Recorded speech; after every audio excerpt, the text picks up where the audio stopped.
They say the Ouija board is just a toy. Cardboard, plastic.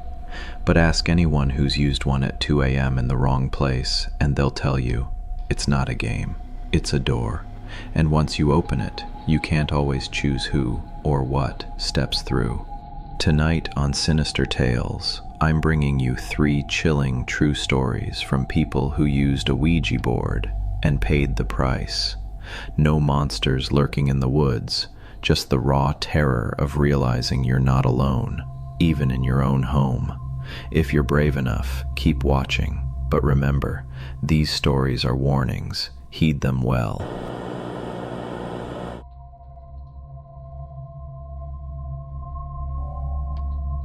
I was 24 when I moved into that basement apartment in Chicago.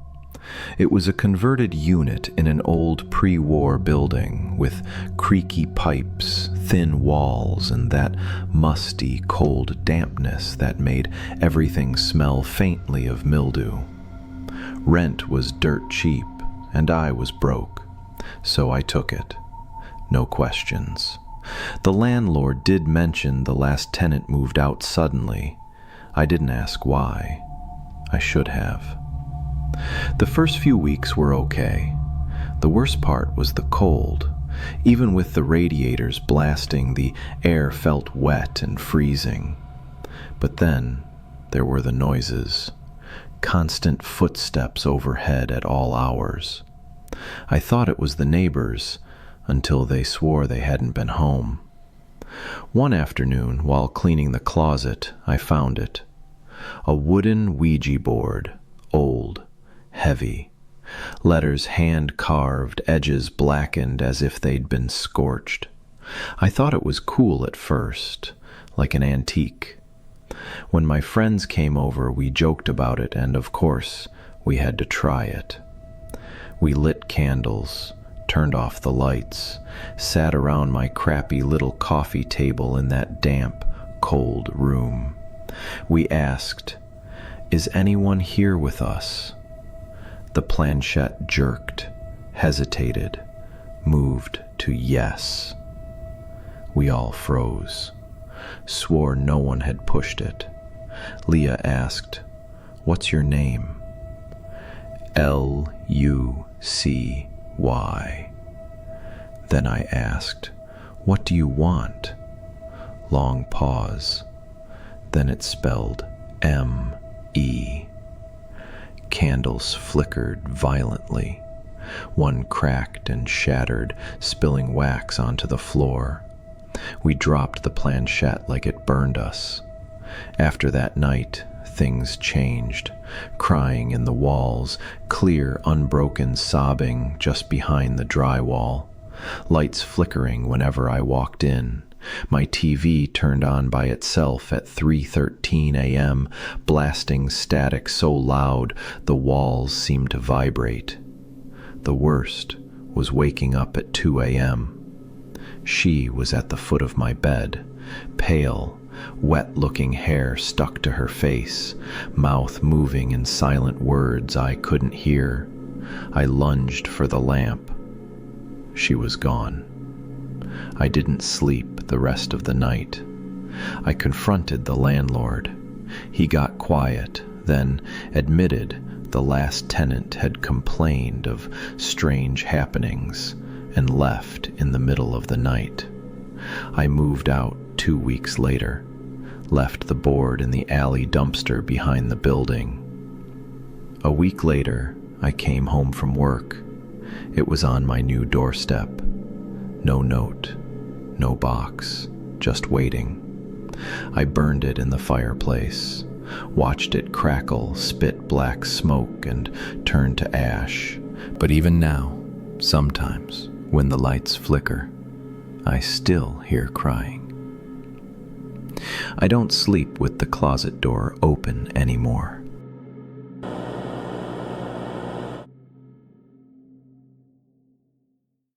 This happened during my sophomore year of college.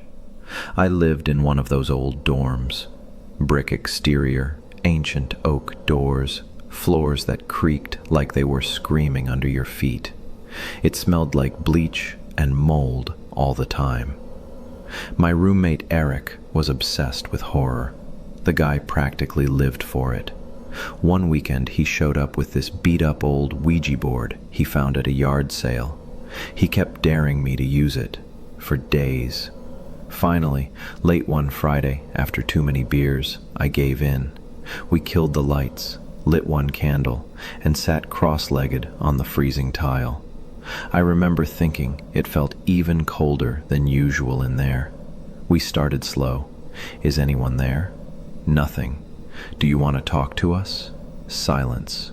I started laughing, called the board cheap trash, mocked Eric. That's when it moved. Slow, deliberate, scraping across the board. Yes. We both froze. Eric's grin was gone. I asked, "Who are you?" Teacher. A chill ran through me, like someone dumped ice water on my back. Eric asked what it wanted. It spelled Learn. Eric tried to sound cocky. Learn what? The planchette slid hard. Pain. The candle went out. Total blackness. Eric screamed. I smacked the switch. Light flooded the room. He was crouched over, gasping. His forearm had 3 long, raised welts. Angry, red, blistering. He swore something grabbed him. The door had been locked from the inside the whole time. We shoved the board back in the box and stuffed it under his bed. Neither of us slept. Next morning, I woke to tapping. Soft, rhythmic. It was coming from inside our closet. I opened it slowly. The board was there, out of the box, center of the floor. Eric moved out the next week. Didn't say much, just left. He told me months later he kept waking up with fresh scratches on his back. He dropped out by Christmas. I stayed in that dorm room, but I heard the tapping for weeks. It always stopped when I opened the door. I haven't touched another Ouija board since.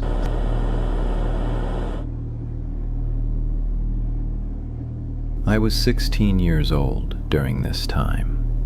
We'd just moved into this big colonial. 2 stories, white paint, huge porch, perfect suburbia. Except it was old, really old. My mom was big on family bonding. She declared one Friday night would be family game night. Pizza, no phones, just us. We sat in the dining room under the buzzing chandelier. Jake, my older brother, always the smartass, pulled out a Ouija board he'd found at a thrift store. Mom groaned, Dad shrugged. He was curious, so we did it. One candle in the middle of the table. We asked, "Is there anyone here?" The planchette moved to yes. Jake smirked. Mom got quiet. I asked, "What's your name?" It spelled H-E-L-P. The air got heavy, like trying to breathe syrup. Dad asked, "What do you need help with?" K-I-L-L-E-D. Silence. Mia, my little sister, started crying. Jake tried to sound tough. "Who killed you?" The planchette scraped out F-A-T-H-E-R. Dad stood so fast, his chair fell over. "We're done." He forced it to goodbye and blew out the candle. But that wasn't the end. That night, the hallway lights flickered on and off for hours. The basement door, always bolted, creaked open 3 separate times. Mia woke up screaming. She said a man with no face was sitting on her bed. Mom started sleepwalking. I found her standing outside my door, eyes wide open, not blinking. When I called her name, she didn't respond, just turned and walked away. Jake got scratches on his back, 3 long lines, deep. He said he dreamed he was in a coffin. Someone was scratching the inside with him. We tried burning the board, wouldn't catch. Doused it in lighter fluid, nothing. Dad finally buried it in the backyard and poured concrete over it. After that, it mostly stopped. But sometimes, when it rains hard enough, we hear crying under the floorboards. We've never had another family game night. The Ouija board is not a game. It's an invitation. And sometimes the thing that answers has been waiting a very long time. If you like these stories and want more real horror, click or tap the like button, subscribe to Sinister Tales, hit the bell, and stay close to the light, because the dark listens.